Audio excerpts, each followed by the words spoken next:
Hi there, Yoshi here. Welcome back to the channel. 元気にしてますか? The weather is getting so nice these days and it's getting warmer. I hope you're doing all well. Speaking of which, I feel pretty thirsty today and I might get some green tea. How about you? Are you thirsty? Does green tea sound good with you? Alright then let's go get some green tea.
Okay, and we are back. Here's one for you. Here's one for me. いただきます. Good stuff. That was a B-roll of making green tea, and obviously it was overly dramatized. You clicked this video so you can see and learn how to make green teas. Well, I have a good news for you. You'll be pleasantly surprised that making green tea, there aren't that many steps involved.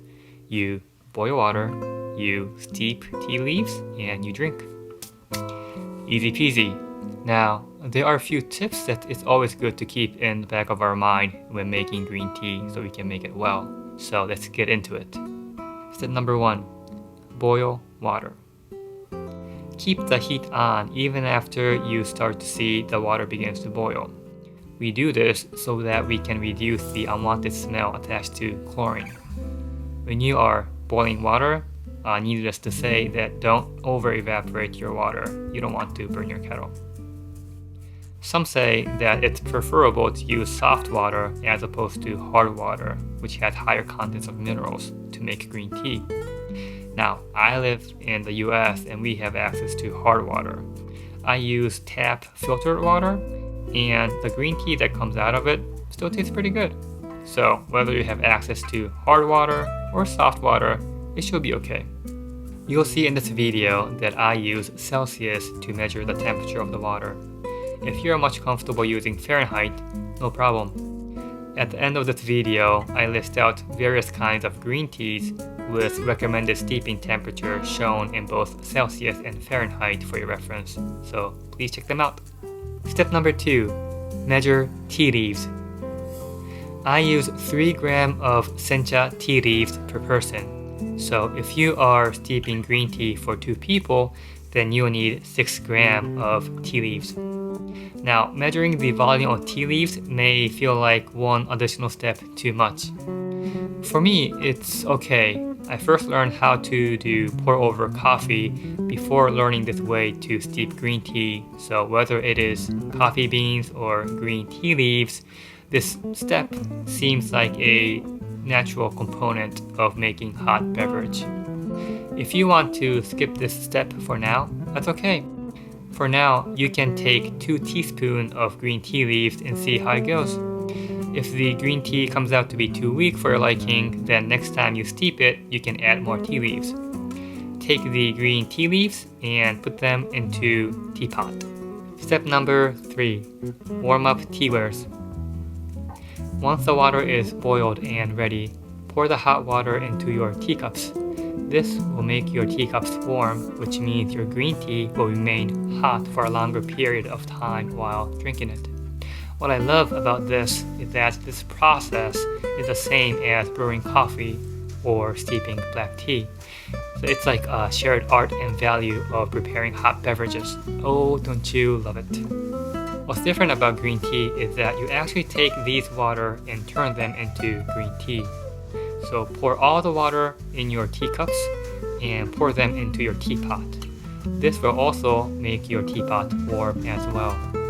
This step is usually different from brewing coffee or steeping black tea, so when you are preparing green tea, make sure that your teacups and teapot are extra clean. In general, the temperature of the hot water decreases by about 10 degrees Celsius each time the vessel changes. So the boiling 100 degrees Celsius water from the kettle goes down to 90 degrees Celsius in the teacup, and it further goes down to 80 degrees Celsius in the teapot, which is the optimal temperature to steep sencha green tea. One good thing about preparing green tea is that you don't need much time to steep it. It takes about a minute or even less to have it ready. Compared to that, brewing pour-over coffee will usually take 2.5 to 3.5 minutes. Black tea, it takes 3 to 4 minutes to steep it. So preparing green tea is a big time saver. Awesome green tea. Once the green tea is ready, you can start pouring them little by little across your teacups. If you are serving for 3 people, then you go from cup A, B, C, backwards C, B, A, back to A, B, C, and repeat. This process is called mawashitsugi, enabling even extraction of tea among all the cups. You repeat this until the very last tea drop lands into a teacup. Hello golden drip, a concept similar to black tea. Gently tap the teapot and set aside the top. Now serve your green tea and enjoy. It's said that green tea has 4 flavor components. 1. Sweetness. 2. Depth. 3.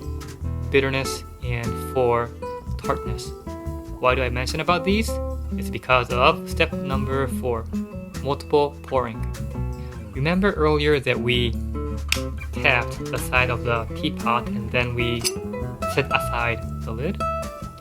Those were done actually in preparation for the second cup. The tea leaves in the teapot are now open, so the amount of time it'll take to steep it for second cup is much less, 10 seconds. In general, first cup will be much sweeter, and then the second cup will be much cleaner. And that's not the end of it. And you can even have, you guessed it, third cup. Once you get to the third cup, in general, sweetness from green tea will recede, and instead, bitterness and tartness will come forward and become the dominant flavor. Now, this is just a general tendency. In fact, some green teas I had in the past, I was able to sense stronger sweet aroma and flavor from the third cup rather than from the first or second cups. That could have been due to different reasons. It could have been the green tea leaves that was used, maybe steeping time or steeping temperature were different, or perhaps for that day, it just took that long for my tongue to get used to the flavor of green tea. Who knows? What I'm sharing here is not the best way to steep green tea. There are many different green teas out there that will require different customization, such as the amount of tea leaves to use, steeping time, water temperature, etc. Also, we all have different taste buds and preferences over beverages. And for me, that's a fun thing about being able to prepare our own beverages. We get to explore and experiment.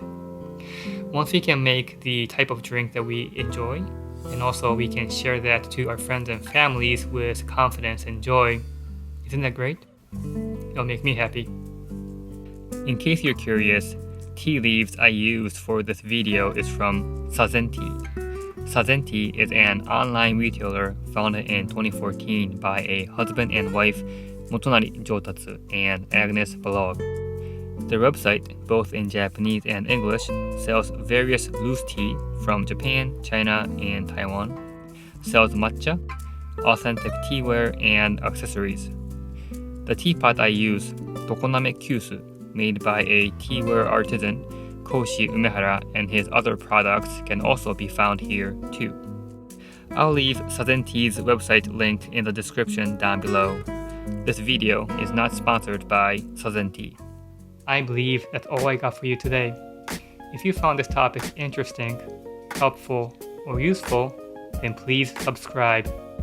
If you have any questions or have stories that you want to share, please leave them at the comment section down below. I thank you very much for your time watching this video. Please be safe, stay healthy, and then I'll see you in the next video. またね。